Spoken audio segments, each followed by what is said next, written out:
Hello, everyone. Today we will turn to a man whose name became synonymous with scientific revolution, to someone who, in essence, moved the earth and stopped the sun, changing our understanding of the universe. We will talk about Nicolaus Copernicus. For people of the 21st century, the figure of Nicolaus Copernicus means much more than for his contemporaries in the 15th and 16th centuries. During his lifetime, the world was by no means as agitated by his discovery as it might seem today. Scientific ideas spread slowly, manuscripts circulated in narrow circles, and the revolutionary nature of his concept was far from immediately recognized even by many scholars. As is known, greatness is seen at a distance, and he, in essence, carried out a quiet but grandiose revolution in the picture of the universe, laying the foundations of modern astronomy and changing man's very place in the cosmos. His work became not just an astronomical treatise, but one of the cornerstones on which the entire scientific revolution of the modern age was built, influencing not only astronomy, but also philosophy, theology, and the general worldview of the era. Copernicus can rightly be called a quiet revolutionary. He lived and worked on what was then the outskirts of early modern Europe, on the border of Poland and Prussia, far from the bustling intellectual centers of Italy or Germany, such as Florence, Rome, or Wittenberg. He himself, in the preface to his main work, said that he lived in the remotest corner of the earth, in Frombork, a small town on the Baltic Sea coast, and apparently he did not strive for his revolutionary discovery to be much and loudly talked about. His first small manuscript book, which outlined the foundations of his heliocentric system, the so-called Little Commentary, Commentariolus, written around 1514, he shared only with a narrow circle of friends, students, and close acquaintances, and it circulated in copies, not intended for the general public. This caution was characteristic of many scholars of that time, who feared both criticism from colleagues and persecution from the authorities, especially if their ideas touched upon established dogmas. Copernicus was not a public figure, preferring solitary reflections and painstaking work on his calculations, which occupied decades of his life. His revolution was a revolution of thought, carried out in the silence of his study, not in public squares. Copernicus understood well what his ideas, which ran counter to the generally accepted Ptolemaic picture of the world, consecrated by centuries and the authority of the Church, which placed the earth at the center of the universe, could cost him. He was born 75 years before Giordano Bruno, the fiery Italian philosopher who was burned at the stake by the Inquisition in 1600 in Rome, primarily for his philosophical and cosmological ideas, including the passionate propagation of Copernicus's doctrine of the Earth's motion and the infinity of the universe with many inhabited worlds. And Copernicus came into the world 91 years before Galileo Galilei, another great Italian, who with the help of a telescope obtained convincing evidence in favor of the heliocentric system and also passionately accepted and defended his theory, for which he was subjected to cruel persecution by the Inquisition and was forced to publicly renounce his views. The time in which Copernicus lived and worked was complex and contradictory. It was the era of the Renaissance with its cult of antiquity and human reason, but simultaneously a time of increasing religious intolerance, the beginning of the Reformation, which caused a schism in Western Christianity, and the subsequent Counter-Reformation, aimed at strengthening the positions of the Catholic Church. Any significant deviation from established dogmas, both in theology and in natural philosophy, could easily be regarded as dangerous heresy, entailing severe punishment. This atmosphere of intellectual unfreedom undoubtedly influenced his decision to postpone the publication of his main work for many years. He did not want conflict, but he could not renounce the truth that, as he believed, nature itself and mathematical calculation, reflecting the divine plan, had revealed to him. It is also important that Nicolaus Copernicus is a typical, though not always recognized as such, man of the Renaissance. From this point of view, he, unfortunately, remains little known to the general public. We traditionally reduce all his significance exclusively to astronomy and his heliocentric system. And yet outstanding figures of the Renaissance, such as Leonardo da Vinci, Michelangelo, or Albrecht Dürer, were, as a rule, amazingly multifaceted universal people, striving to embrace all areas of knowledge and art, combining in themselves the talents of a scientist, artist, engineer, philosopher, physician, and poet. Copernicus was also such a versatilely gifted person, a true homo universalis. He was not only a brilliant astronomer who overturned conceptions of the cosmos, but also a profound mathematician who developed complex calculations for his system, a perceptive economist who formulated important laws of monetary circulation, a skilled physician who treated not only his fellow canons but also the poor, a qualified lawyer, an expert in canon law, a talented translator from Greek to Latin, a responsible church administrator, and even a military organizer who defended his diocese from enemy raids, and, according to some accounts, a decent portrait painter. His life is an example of a harmonious combination of deep religiosity and bold scientific inquiry, practical activity, and solitary reflections. He was born on February 19th, 1473, in the prosperous Polish trading city of Toruń, or Thorn in German, located on the Vistula River. At that time, after the long and bloody 13 Years' War between the Kingdom of Poland and the Teutonic Order, which ended with the Second Peace of Thorn in 1466, the lands of West Prussia, including Toruń, became part of Poland as Royal Prussia and were under the rule of the Polish king, although they retained considerable autonomy. Toruń was an important Hanseatic trading city on the right bank of the Vistula, in its lower course, at the crossroads of trade routes connecting Poland with the Baltic Sea and Western Europe. Approximately 20 years before the birth of the future astronomer, his father, Nicolaus Copernicus Sr., a wealthy and respected merchant engaged in wholesale trade of copper, fabrics, and other goods, moved to Toruń from the then capital of Poland, Krakow. The Copernicus family probably had German roots, as their surname, Copernic, might suggest, but by this time they were already firmly established on Polish soil and closely connected with Polish culture and statehood. Nicolaus Copernicus Sr. was a highly respected and wealthy man in the city. He was repeatedly elected a city judge and a member of the city council, as contemporaries said, for his honesty, justice, wisdom, and outstanding business qualities. Nicolaus Copernicus's mother was Barbara Watzenrode, or Watzelrode, by maiden name. She came from a noble, wealthy, and influential Prussian burgher family, whose members held high positions in the city administration of Toruń and other Prussian cities. Her brother, Lucas Watzenrode, the future astronomer's maternal uncle, was a man of outstanding abilities, received an excellent education at European universities, and made a very successful and brilliant career in the church. Starting as a simple canon, thanks to his talents, energy, education, and connections at the royal court, he became bishop of the Diocese of Warmia, an extensive and semi-autonomous church region in Prussia, possessing significant privileges. Nicolaus was the fourth and youngest child in the Copernicus family. He had an older brother, Andreas, who also later became a canon, and two sisters, Barbara, who entered a convent, and Katharina, who married a Krakow merchant. Nicholas, apparently, was the favorite of his influential and ambitious uncle Lucas.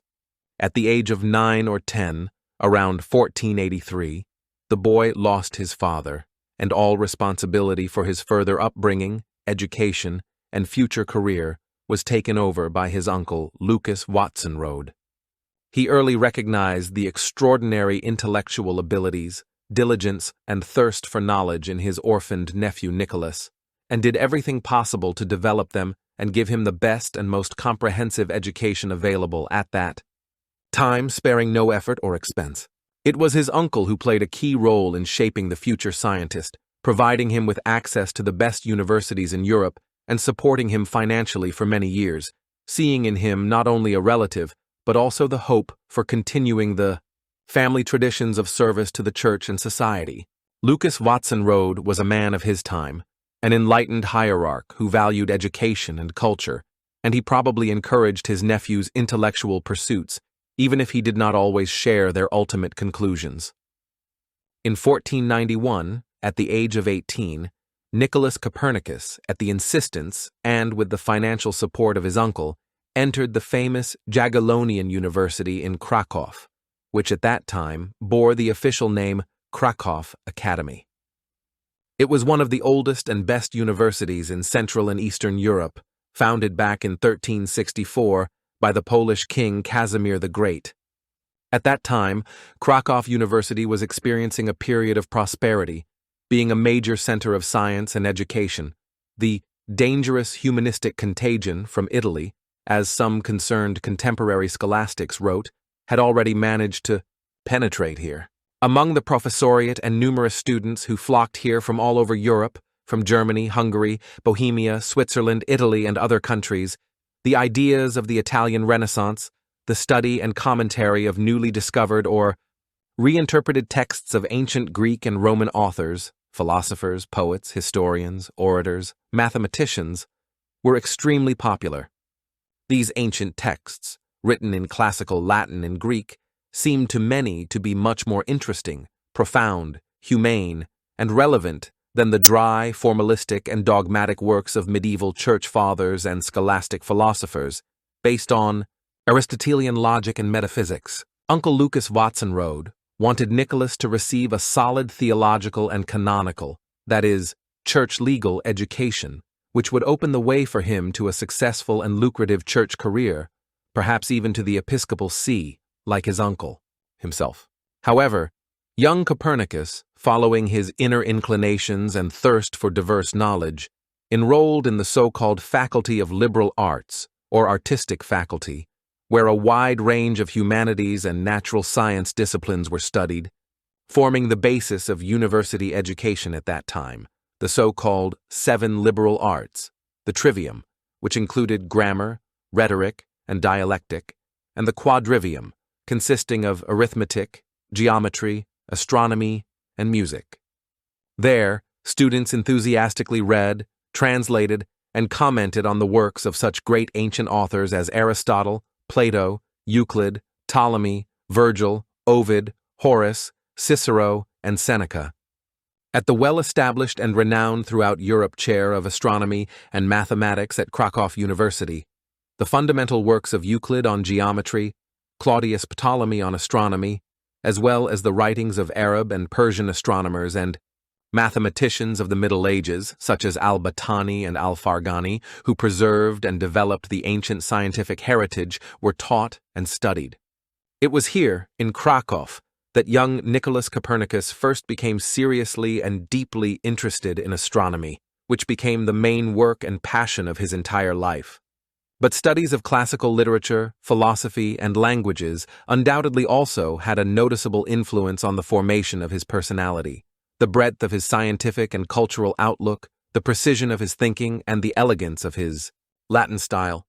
His university years were filled not only with lectures and disputations, but also with independent reading, reflection, and perhaps his first astronomical observations, which he conducted using the simplest instruments, such as an astrolabe or a gnomon. One of Copernicus's favorite and most influential teachers at Krakow University was the outstanding Polish professor of mathematics and astronomy, Wojciech of Brudzewo, better known in Europe by his Latinized name, Albert Brudzewski. His name was so widely known in European scholarly circles that students from many European countries, including Germany, Hungary, Bohemia, and Sweden, came specially to Krakow to listen to his substantive and engaging lectures. Brudzewski was known as an excellent connoisseur and convinced supporter of the classical cosmological views of Aristotle and Claudius Ptolemy's astronomical system of the universe.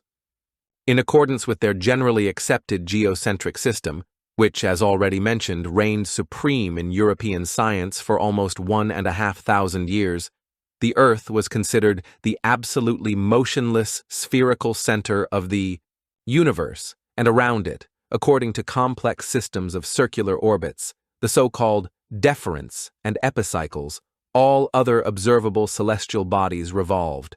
The Moon, Mercury, Venus, the Sun, Mars, Jupiter, Saturn, and, finally, the farthest sphere of fixed stars.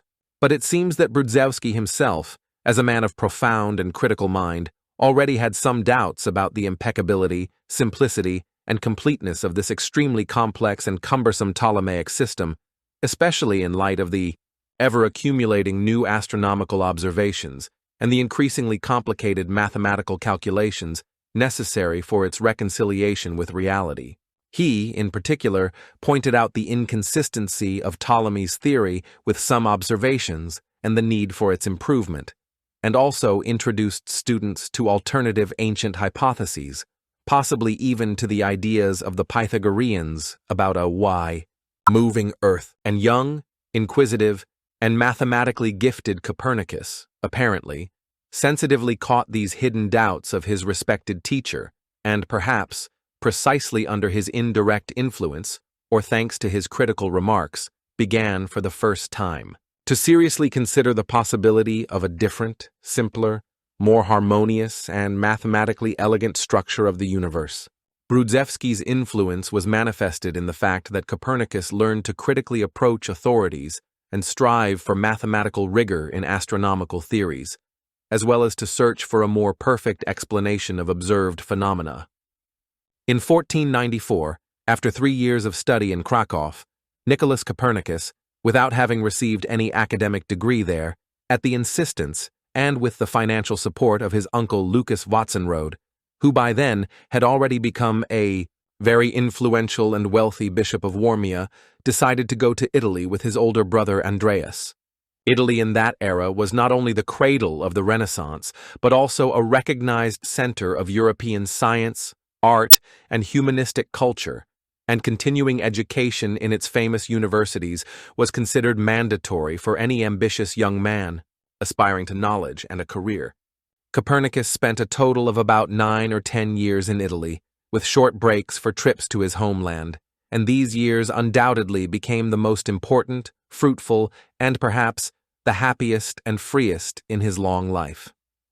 Having entered the oldest university in Europe, the University of Bologna, founded back in the 11th century and famous for its law school, he found himself in the very thick of the turbulent intellectual and cultural life of the Italian Renaissance, among the most advanced, educated, and free-thinking people of his era, humanists, scholars, artists, poets, philosophers.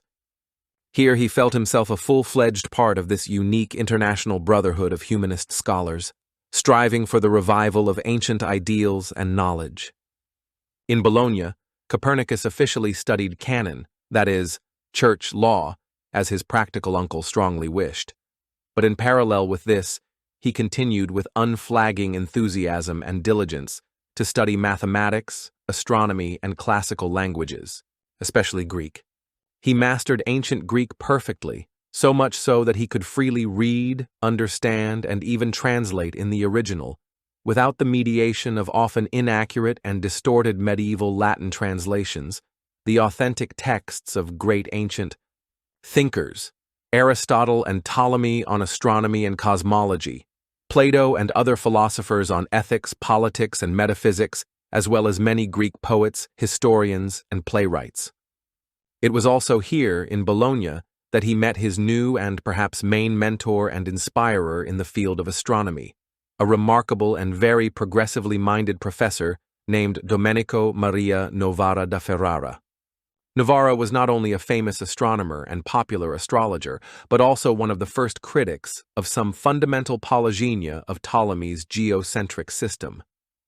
He actively conducted his own precise astronomical observations, in particular of lunar occultations of stars, which perhaps prompted Copernicus to think about the need for a radical revision of the generally accepted model of the world and to search for alternative cosmological hypotheses, including the heliocentric one. Novara also introduced Copernicus to the ideas of the Neoplatonists, who emphasized the special, central, and divine role of the sun in the universe as the source of light, heat, and life, which could also have significantly influenced the formation of his heliocentric views based on the pursuit of harmony and simplicity. The atmosphere of intellectual freedom and scientific inquiry that reigned in Italian universities, where the most diverse, sometimes heretical ideas were discussed, undoubtedly contributed to the development of his bold ideas and critical thinking.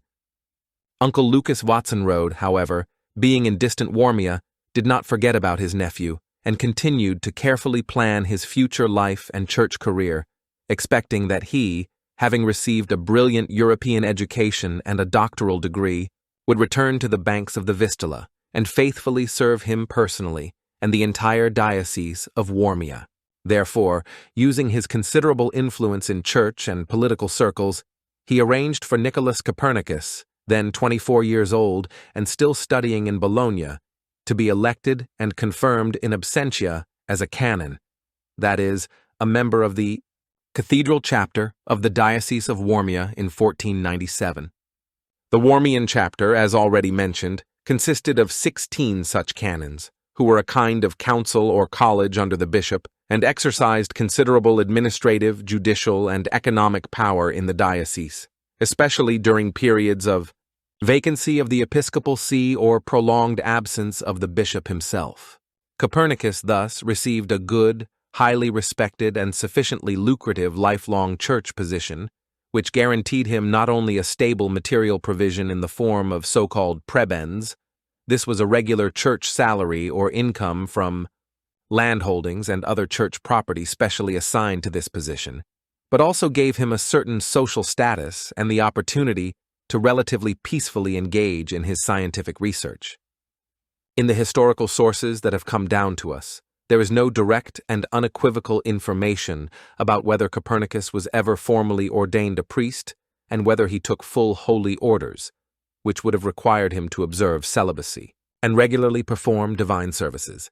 However, one way or another, having become a canon, he officially became a minister of the Catholic Church, although he was not an ordinary parish priest, but rather held an administrative and intellectual position, which apparently gave him considerably more freedom and time for his scientific studies and reflections. Immediately after his election in absentia as a canon, Nicolaus Copernicus, by special petition of his almighty uncle bishop, received from the Warmian chapter a very generous 3-year paid leave to further continue his education at Italian universities. Therefore, until 1499, he continued to stay peacefully in Bologna, diligently studying law, mathematics, astronomy, and classical languages. In the Jubilee year of 1500, which was declared a holy year by Pope Alexander VI, Nicolaus Copernicus came to Rome, the Eternal City, for almost a whole year. This was a special Jubilee year for the entire Catholic world.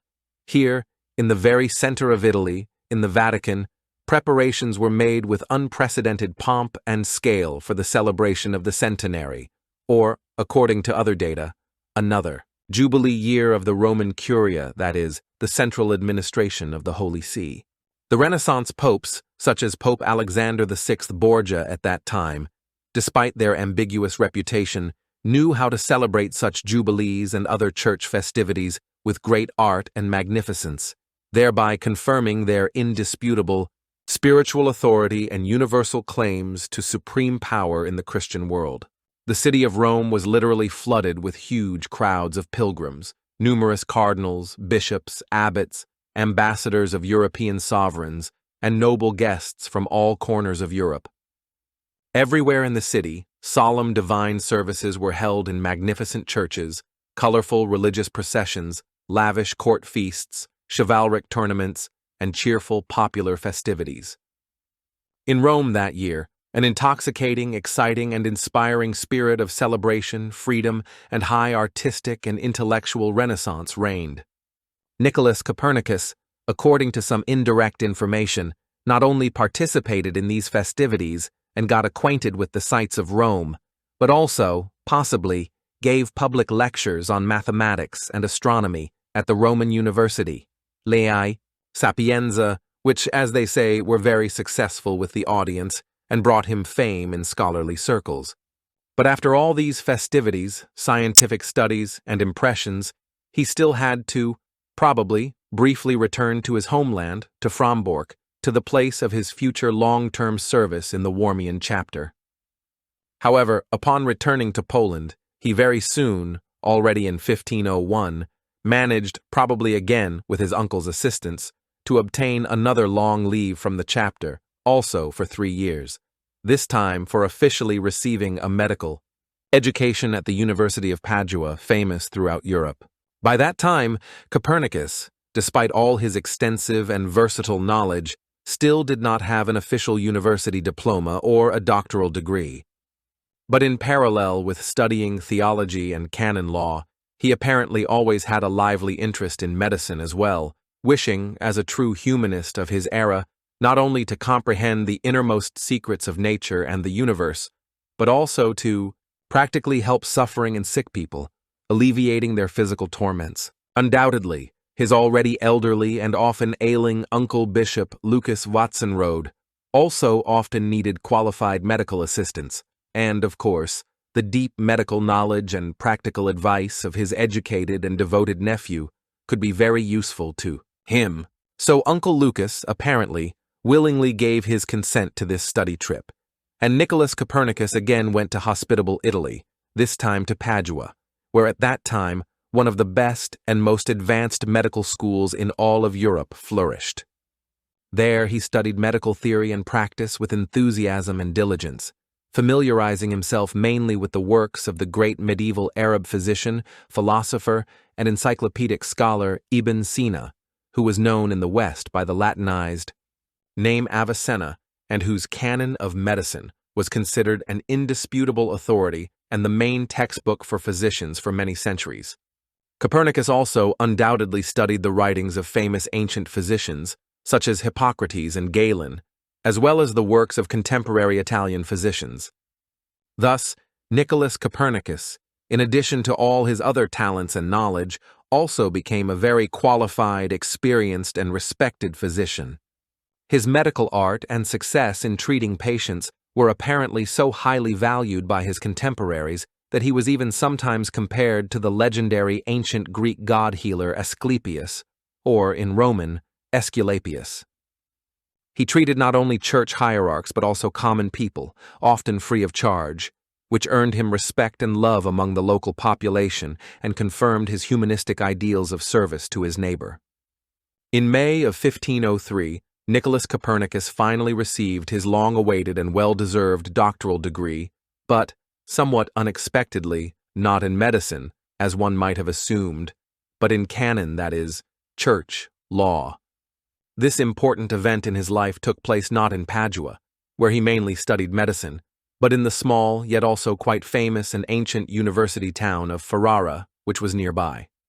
So, after almost 10 years spent intermittently in various Italian universities, he returned to his homeland not just as a curious student, but as a comprehensively and brilliantly educated European scholar.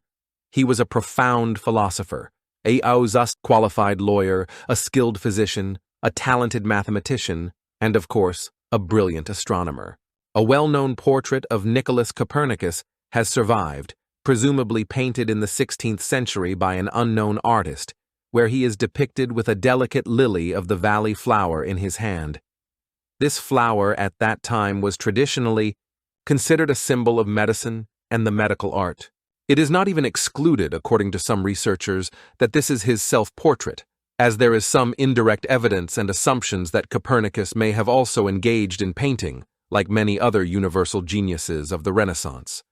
If he indeed was also an artist, then this fits perfectly and harmoniously into the overall picture of his amazingly multifaceted, creative, and profound personality. He was a true man of science and art, a bright and typical figure, characteristic of the great and unrepeatable era of the European Renaissance.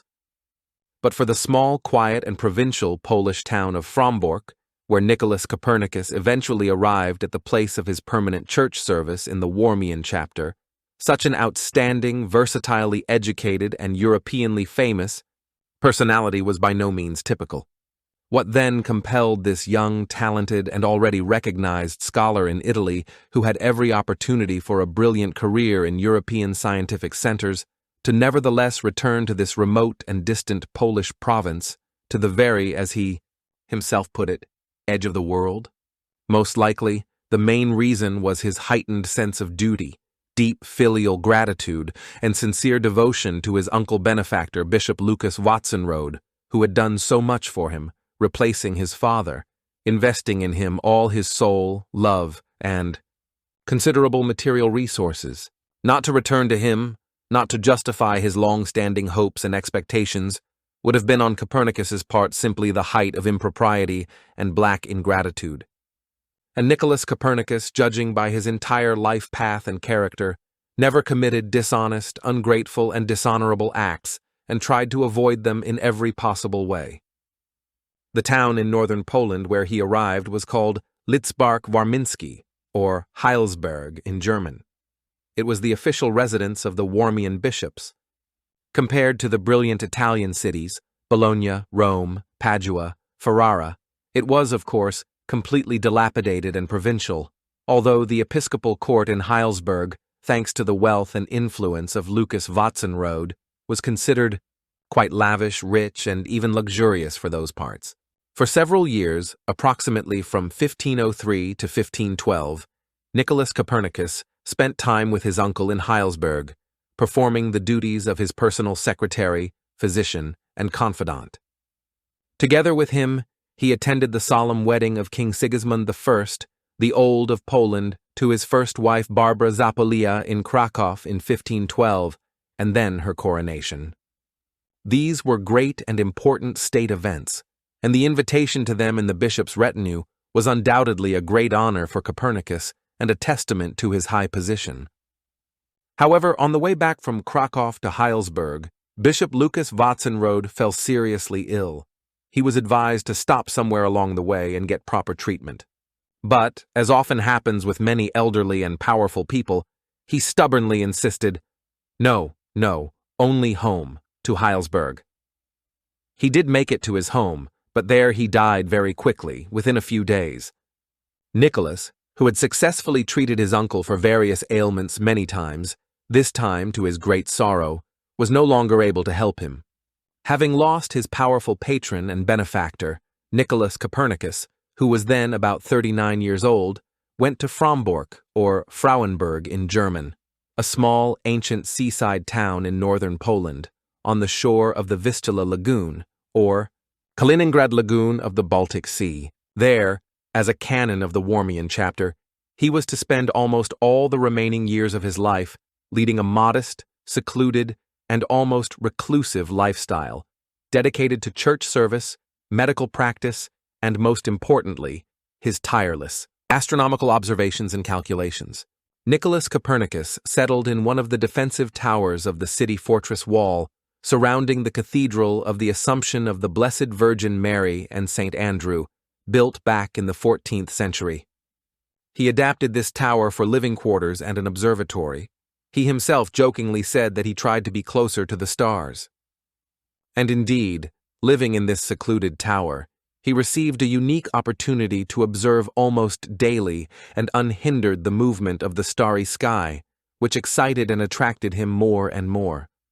He also built a special observation platform, a pavimentum, for more accurate measurements, as the tower's vibrations could interfere with his precise observations, as far as was possible, without a telescope. Over time, Copernicus became more and more lonely. In 1516, his beloved older brother Andreas, who was also a canon in Frombork, died. After returning from Italy, Andreas had contracted some mysterious, incurable, and very contagious skin disease, something like leprosy, and since then it was almost impossible to see him. He lived in complete isolation. Now he was gone forever, leaving Nicholas in deep sorrow. Left alone, Copernicus, according to tradition, formulated for himself three main goals or rules in life, the achievement and observance of which he then tirelessly pursued until the end of his days. The first goal, to perform his duty as a church pastor and canon as conscientiously and responsibly as possible, participating in the administration of the diocese and caring for the good of the church. The second, never and under no circumstances to refuse free medical care to the poor and needy, to all who needed it. And the third, most cherished, to devote all remaining free time from service and doctoring entirely to scientific pursuits, primarily astronomy and mathematics. It must be said that harsh reality and life circumstances by no means always allowed him to fully concentrate on this third, most important point for him. The numerous official duties that he, as a canon and an educated man, took upon himself or that were imposed on him, forced him to devote considerable time and effort to purely administrative affairs of the city of Frombork and the entire diocese of Warmia, and even to performing various assignments for the Polish king. For example, in 1519, Nicolaus Copernicus, as a man already widely known for his learning, erudition, and honesty, was asked on behalf of King Sigismund I of Poland to participate in the development and implementation of an important monetary reform. The fact is that the Polish silver coin at that time was increasingly devaluing, becoming underweight due to debasement and speculation, and this was very dangerous for the economy and stability of the state. And Copernicus, having delved deeply into the essence of the problem, created a special scientific treatise on coinage and monetary circulation, which was called Monetae Cudendi Ratio. In it, independently of other economists, he formulated an important economic law, later called Copernicus-Gresham's law. Bad money drives out good. Copernicus writes with great perspicacity in his treatise, among many different evils and misfortunes that usually threaten kingdoms, principalities, and republics, four are especially important, in my opinion: discord, mortality, crop failure, and the decline in the value of money. The first three causes are so obvious and well known that everyone notices them. As for the fourth cause, namely the debasement of money, many statesmen and even ordinary people often do not pay due attention to it precisely because it harms the state not suddenly and not immediately, but exerts its pernicious and destructive actions gradually, little by little, as if secretly and imperceptibly. When King Sigismund I, several years later, in 1526-28, actually began to reform the Polish monetary system, his royal decrees and resolutions contained some formulations and principles obviously taken or inspired by ideas from Nicolaus Copernicus's economic treatise. This episode vividly demonstrates the breadth of his interests and the practical orientation of his mind, as well as his civic responsibility and concern for the good of the state. His economic views, based on precise analysis and a desire for order, resonated with his approach to astronomy. A Renaissance man is often not only a refined thinker, humanist, and artist, but also a talented engineer, inventor, and practitioner, striving to apply his knowledge for the benefit of society, like, for example, the great Leonardo da Vinci. And Nicolaus Copernicus, as a true son of his era, also proved himself in this field. According to contemporary accounts, he personally designed and built in Frombork an ingenious hydraulic machine which, using water power, lifted water from a nearby river to a considerable height, to the hill where the cathedral and the canons' houses were located. This machine ensured the operation of the city's water supply and provided drinking water not only to the canons' houses, but also, possibly, to part of the city. This water-lifting system, unique for its time, is said to have been well preserved and functional in Frombork until the beginning of the 19th century, that is, for almost 300 years, supplying the entire city with clean water. There is also some information that a similar or analogous water-lifting device was installed in some other Prussian cities, possibly also with Copernicus's personal participation or according to his drawings. And he, a true Renaissance man, in parallel with all these numerous and diverse activities, also found time for literary works, in particular, for translations from ancient Greek into Latin. Still during the lifetime of his uncle Lucas, in 1509, while in Krakow, he prepared and published in a local printing house his Latin translations of the moralizing letters of the 7th century Byzantine writer and historian Theophylact Simocatta. This was his first and only printed work published during his lifetime, not counting, of course, his main astronomical work. This translation testifies not only to his excellent knowledge of the Greek language, but also to his humanistic interests, which went far beyond astronomy and medicine. He strove to make forgotten or little-known works of antiquity and the early Middle Ages accessible to his contemporaries. In the archives of some old European universities where Copernicus once studied or visited, interesting autographs with his handwritten notes have been preserved, including some medical prescriptions written in his characteristic handwriting. For example, here is one of them: a recipe for a tonic infusion for general health improvement. Take equal parts of cloves, anise, cardamom, cinnamon, some resin, possibly mastic or frankincense, saffron, and aloe juice. Mix all this and infuse in wine. Sounds quite modern and even appetizing, doesn't it? True, in another of his recipes, intended apparently for treating some more serious ailments, an echo of medieval alchemy and magic is clearly heard. Among the ingredients are lemon, saffron, pearls, emerald, the legendary unicorn horn, as well as gold, silver, and red coral. This shows how closely scientific knowledge was intertwined with traditional and even mystical beliefs in that era, and how even such an outstanding mind as Copernicus was not completely free from them.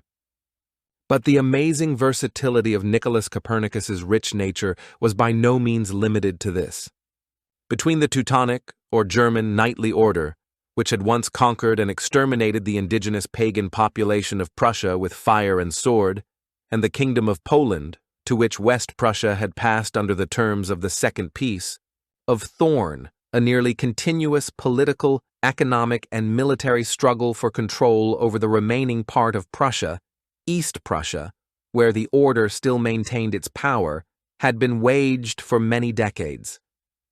When another military conflict between Poland and the Teutonic Order began in 1516, Nicolaus Copernicus, as one of the most authoritative and active canons of the Wormian chapter, was entrusted with the responsible and dangerous task of organizing the defense of Frombork and some other important Polish towns and castles in Warmia against possible Teutonic aggression. For several years, approximately from 1516 to 1520, he carried out this task very energetically and skillfully, personally inspecting the condition of urban fortifications, drawing up plans for their repair and modernization, and finding funds and materials for these works. Copernicus even, according to some data, personally commanded the defense of Olsztyn Castle during its siege by Teutonic knights in 1520 and successfully repelled their attack. He also participated in diplomatic missions and went on complex and dangerous negotiations with the Grand Master of the Teutonic Order, Albert of Brandenburg, proving himself not only as a scholar, but also as a capable administrator, a courageous defender of his homeland, and a skilled diplomat. His activities as administrator of the Diocese of Warmia also included managing the extensive landholdings of the chapter, collecting taxes, and resolving disputes between peasants and tenants, which required not only legal knowledge, but also practical acumen and honesty. When in the 16th century Pope Gregory XIII conceived and began to carry out the famous reform of the outdated Julian calendar, he, knowing Copernicus's high reputation as an outstanding astronomer and mathematician, proposed to him, as well as to other famous European scholars of that time, to take part in this important work. Copernicus was invited to a church council specially convened for this purpose in Rome. But he, citing poor health and being busy with other matters, did not go there.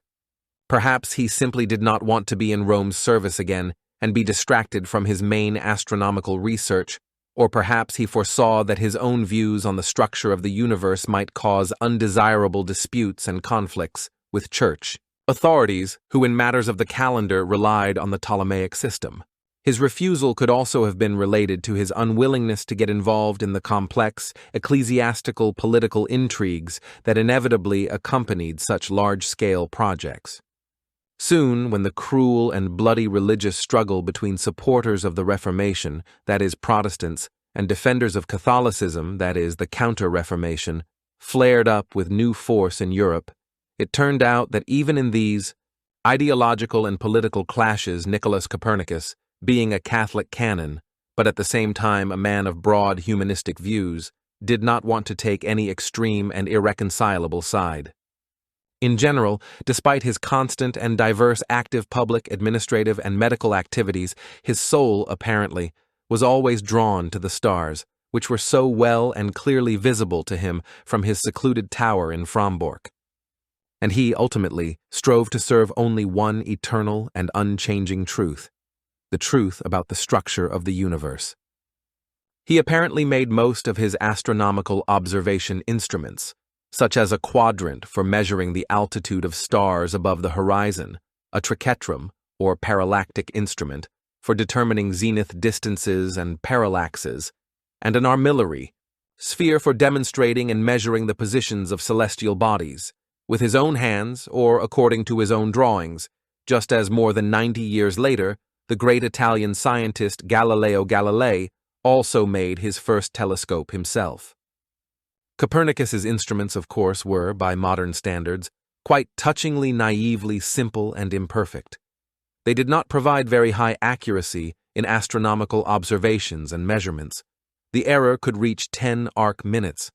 Therefore, the specific astronomical results and numerical data he obtained based on them, for example, distances to planets or their periods of revolution, should be taken with a certain caution and adjustments.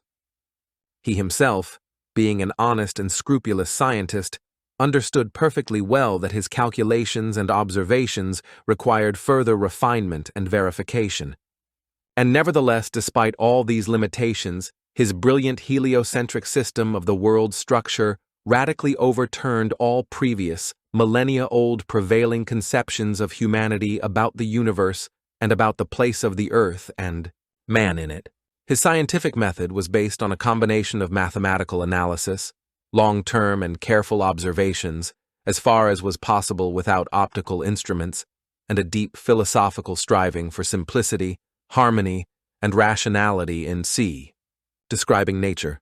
He believed that God had created the universe according to the laws of mathematical harmony, and it was precisely the search for this harmony that drove his research. He sought to save the phenomena, that is, to explain the visible movements of the planets in the simplest and most logical way, eliminating the unnecessary complexities of the Ptolemaic system, such as the need to introduce equants, points, relative to which the angular velocity of a planet was considered constant, which violated the principle of uniform circular motion. Apparently, by the 30s of the 16th century, that is, around the age of 60, Nicolaus Copernicus had already fully realized, mathematically substantiated, and in general terms formulated the essence of his new revolutionary doctrine on the structure of the solar system. Work on his main treatise, On the Revolutions of the Celestial Spheres, took him about 30 years of painstaking labor, observations, calculations, and reflections. For that era, when the geocentric system of Ptolemy reigned supreme, this was truly a world upside down, a revolution of all foundations. The astronomical views of Copernicus's contemporaries, as already mentioned, entirely and completely went back to the system of the ancient Greek astronomer, mathematician, and geographer Claudius Ptolemy, who worked in Egyptian Alexandria in the Padua 2nd century of our era.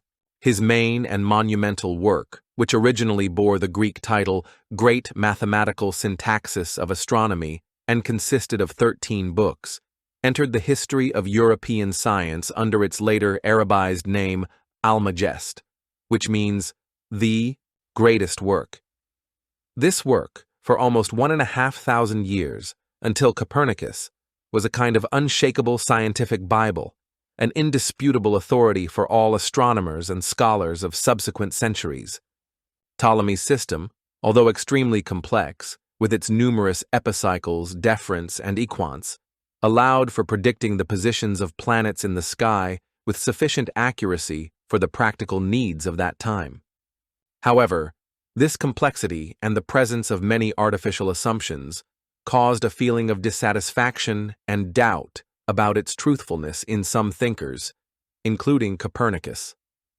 He was attracted by the idea of a simpler and more elegant structure of the world, reflecting divine harmony, and he believed that Ptolemy's system, despite all its mathematical sophistication, did not possess this internal harmony. According to Ptolemy's complex and convoluted ideas, our world is structured as follows. A spherical Earth rests motionless in the very center of the universe, and all other celestial bodies: the Moon, Mercury, Venus, the Sun, Mars, Jupiter, Saturn, and finally the farthest sphere of fixed stars revolve around it in complex systems of circular orbits. True, it should be noted that almost 600 years before Ptolemy, back in the 3rd century BCE, another outstanding ancient Greek scholar, the astronomer and mathematician Aristarchus of Samos, expressed a brilliant suggestion for his time that it was not the sun that revolved around the earth, but on the contrary, the earth, along with other planets, moved around a motionless sun, which was the true center of our planetary system. This bold and insightful scholar was even admired in his time by the great Archimedes. Sometimes Aristarchus of Samos is even called the Copernicus of antiquity, and, interestingly, in the original manuscript version of his main astronomical work, Copernicus mentioned Aristarchus's name and referred to his heliocentric hypothesis. But then, during the final preparation of the book for printing, he, apparently for reasons of caution or for some other reasons, crossed out this mention. This decision still causes debate among historians of science. Some see it as a manifestation of his modesty, others as fear of the authority of Aristotle, who was a staunch supporter of geocentrism. Nicolaus Copernicus, in general, as we have already seen, was distinguished by great prudence, caution, and a dislike for public disputes and conflicts. He, unlike many of his followers, generally managed to avoid direct persecution and accusations of heresy from the Church.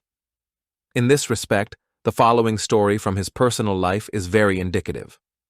As a Catholic canon, a member of the cathedral chapter, Nicolaus Copernicus, according to church rules, was not supposed to marry and was obliged to observe celibacy. However, for many years, almost until old age, a housekeeper and possibly common-law wife named Anna Schilling lived with him in his house in Frombork. As some of his contemporaries and biographers wrote, many canons and priests at that time, despite the formal prohibition, had such unofficial housekeepers or cohabitants. But in 1539, just 4 years before Copernicus's death, when he was already over 60, the then newly appointed Bishop of Warmia, named Jan Dantišek, a man of strict morals and a zealous Catholic, expressed his sharp dissatisfaction and condemnation of the fact that a strange woman was constantly living in Canon Copernicus's house. For Copernicus, already an elderly and sick man, this was undoubtedly a terrible moral blow. To lose a close person with whom he had lived together for many years, to destroy his relatively calm and established domestic life. He tried to justify himself somehow, asked the bishop for leniency and understanding, but Bishop Dantišek was adamant and insisted on his demand. And then Copernicus, not wanting to enter into open conflict with his church superiors and risk his position, was forced to obey. He not only removed Anna Schilling from his house, but also wrote the bishop a humiliating penitential letter in which he asked for forgiveness for his unworthy behavior. This episode underscores his dependence on the church hierarchy and his unwillingness to confront, even in personal matters, which perhaps explains his long delay in publishing his main work. It is understandable that when such a cautious and non-confrontational man as Copernicus realized that his scientific conclusions and calculations led to a real revolution in all pre-existing conceptions of the universe, he hesitated for a long time to loudly and openly declare this to the whole world. It must always be remembered that in that era, the memory of how, at the beginning of the 15th century, the Czech reformer Jan Hus was accused of heresy and burned at the stake was still alive. The Church, both Catholic and later Protestant, mercilessly persecuted and destroyed those who dared to openly oppose its dogmas and authority. And how terrible and devastating must have been the blow to anyone who dared to destroy the very foundation of the geocentric picture of the universe, approved and sanctified by the Church, on which much of the entire medieval worldview was built. That is why Nicolaus Copernicus kept his main, brilliant, and truly revolutionary scientific work, De Revolutionibus Orbium Coelestium, which in traditional translation means On the Revolutions of the Celestial Spheres, under wraps, so to speak, for a long time, almost 30 years, not daring to publish it. His initial fame in narrow circles of scholars was brought by another, much smaller in volume and earlier work, the manuscript Little Commentary, which has already been mentioned. In it, he first briefly outlined the basic principles of his new heliocentric system, but without detailed mathematical proofs. In 1539, Georg Joachim von Lauken, a young and talented German professor of mathematics and astronomy from Wittenberg University, who went down in the history of science under the Latinized name Rheticus, came to Frombork specifically to meet Copernicus. He was already familiar with Copernicus's Little Commentary, which had made a huge impression on him, and decided to meet this great, but almost unknown to the general public, astronomer in person. Rheticus spent about 2 years in Frombork, becoming Copernicus's closest friend, student, assistant, and ardent supporter. He enthusiastically studied the manuscript of Copernicus's main work, and wrote an enthusiastic popular treatise about it titled First Narration, Narratio Prima, which was published in 1540 and quickly brought Copernicus European fame. Despite the ever-increasing expectations of readers and scholars, as well as the ardent persuasions of Rheticus and other friends, Copernicus still continued to doubt and hesitate, fearing possible persecution from the church and ridicule from ignorant colleagues. He gave his voluminous manuscript for review to some trusted friends, but then took it back again, constantly correcting, supplementing, and improving something. True, Pope Paul III himself, to whom rumors of this new and unusual astronomical book had also apparently reached, treated it with surprising calmness, and even, according to some reports, with a certain interest. The Catholic Church at that time was completely absorbed in a fierce struggle with the Nabaräische Silu Reformation in Germany and other European countries. It already had a main and most dangerous enemy, Martin Luther and his followers. The ideas of the distant Polish canon Copernicus about the structure of the universe seemed at first so abstract, speculative, and far from the pressing problems of faith that they did not frighten or worry the church authorities too much.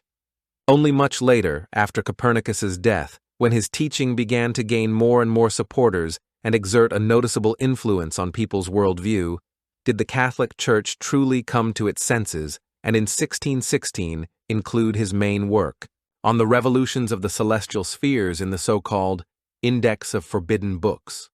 But this, we repeat, happened more than 70 years after his death.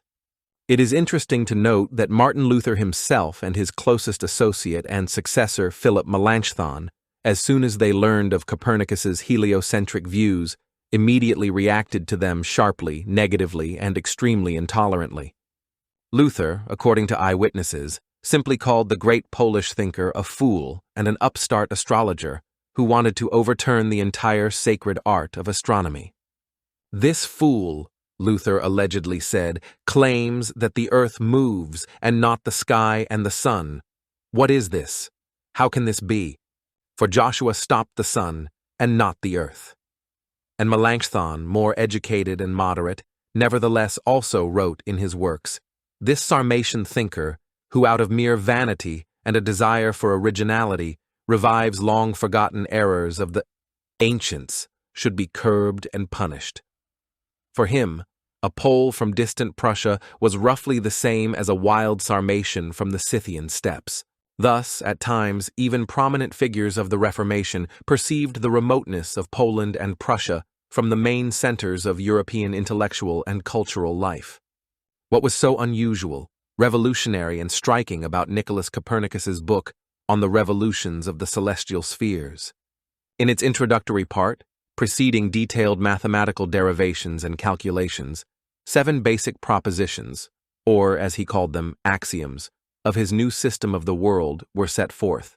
Copernicus, again probably for reasons of caution and to avoid accusations of unproven assertions, called his basic postulates axioms, that is, such propositions that are accepted without proof as self-evident truths, so that in case of anything, it could be said that they do not require strict empirical evidence but are merely convenient mathematical hypotheses.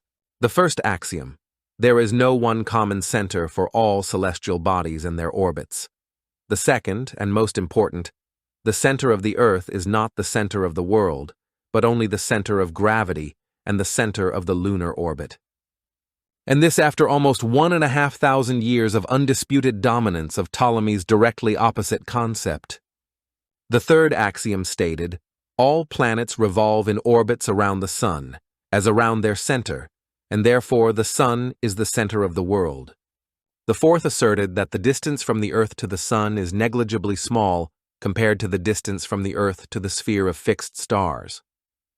The fifth explained the apparent daily motion of the celestial vault not by its real rotation, but by the rotation of the Earth itself around its axis. The sixth postulated that the apparent annual motion of the Sun along the ecliptic is also not a consequence of the Sun's real motion, but a result of the Earth's revolution around the Sun, just like other planets. And finally, the seventh axiom explained the apparent retrograde motions of planets in the sky, not by their complex loop-like trajectories, as in Ptolemy's system, but by the combination of their own motion around the Sun with the motion of the Earth. This system was not only simpler, but also more harmonious than Ptolemy's. It eliminated many artificial constructions, such as epicycles and equants, and explained many observed phenomena in a more natural way. Copernicus also argued that the universe was much larger than previously thought, and that the stars were at an immeasurably distant remove. In his work, he also provided tables for calculating the positions of the planets, which were more accurate than Ptolemy's, and attempted to determine the relative distances of the planets from the Sun, which was an important step towards understanding the scale of the solar system. He also gave an explanation for the phenomenon of the precession of the equinoxes, linking it to a slow change in the direction of the Earth's axis.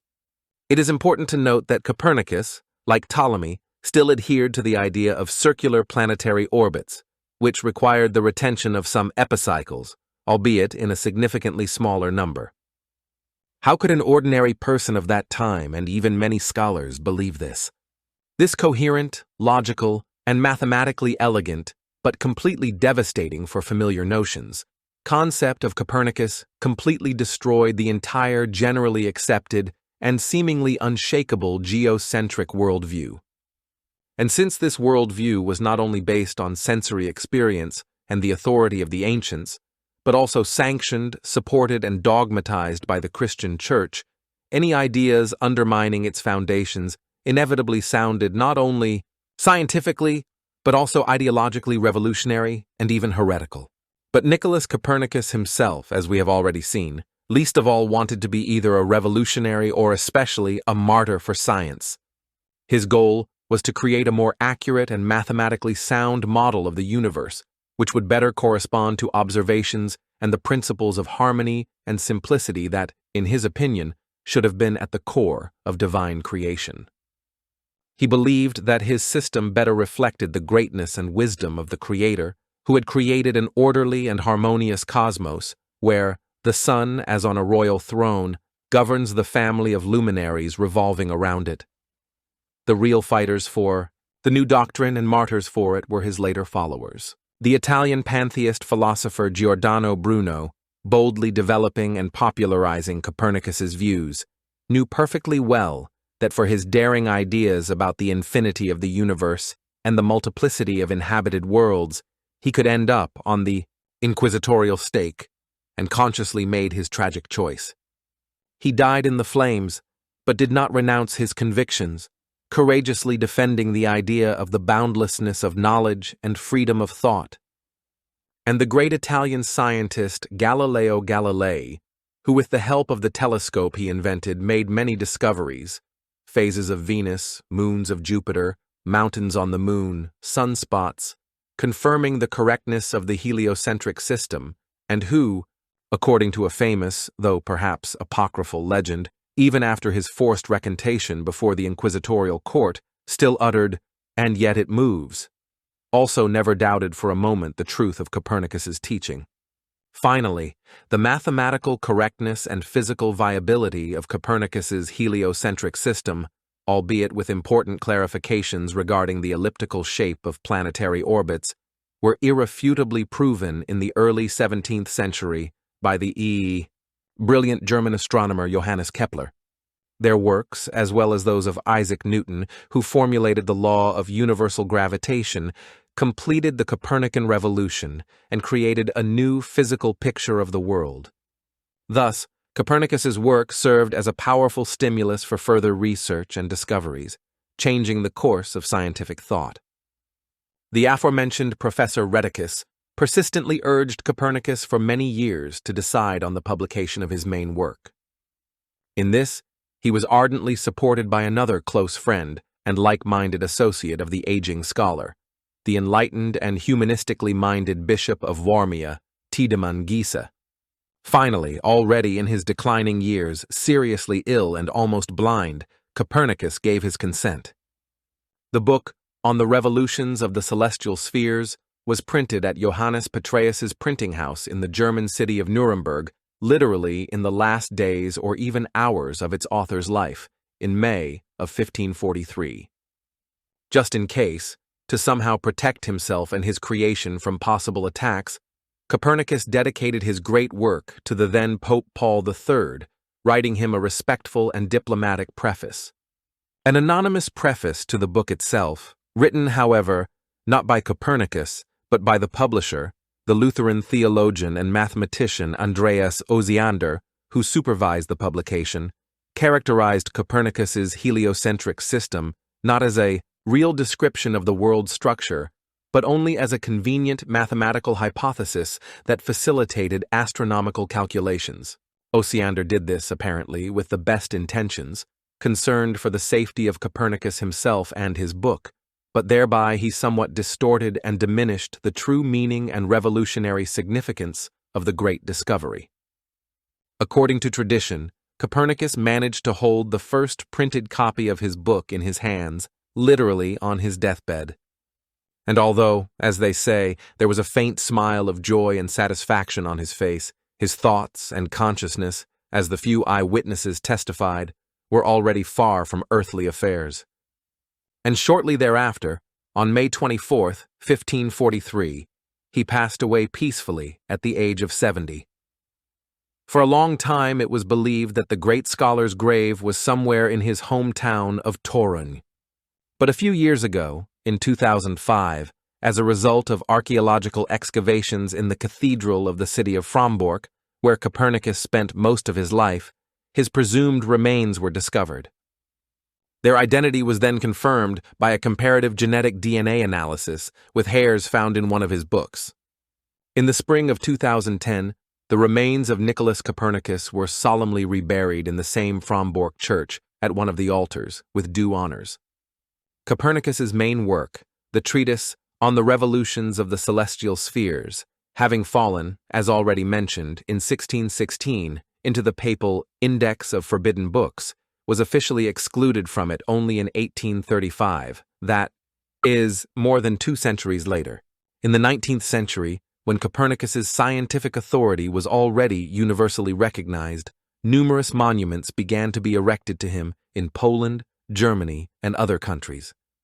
In 1873, on the 400th anniversary of his birth, the outstanding Polish artist Jan Matejko created his famous and psychologically profound portrait, Astronomer Copernicus, or Conversation with God. Comparing that distant and difficult time in which Nicolaus Copernicus lived and worked with the truly universal scale and revolutionary significance of his great discovery, people of subsequent centuries have paid and continue to pay him ever-increasing tribute of respect and admiration. It is difficult to say whom Nicolaus Copernicus himself primarily considered himself to be: a modest church canon, a skilled physician, a perceptive economist, a talented engineer, a refined philosopher, or a brilliant astronomer. But in the history of mankind, he forever remained as a great scientist who made a genuine revolution in science, as the creator of a new heliocentric picture of the world, which, after a long and persistent struggle, was then accepted by all enlightened humanity. His legacy is not only specific astronomical discoveries, but also the very spirit of free scientific inquiry, the courage to question established authorities, and the pursuit of truth, which makes his figure eternally relevant and inspiring for subsequent generations of scientists and thinkers. His work showed that the human mind is capable of penetrating the deepest mysteries of the universe, relying on observation, mathematics, and logic, and that the pursuit of harmony and simplicity can lead to the greatest discoveries, changing our place in the universe and our understanding of ourselves.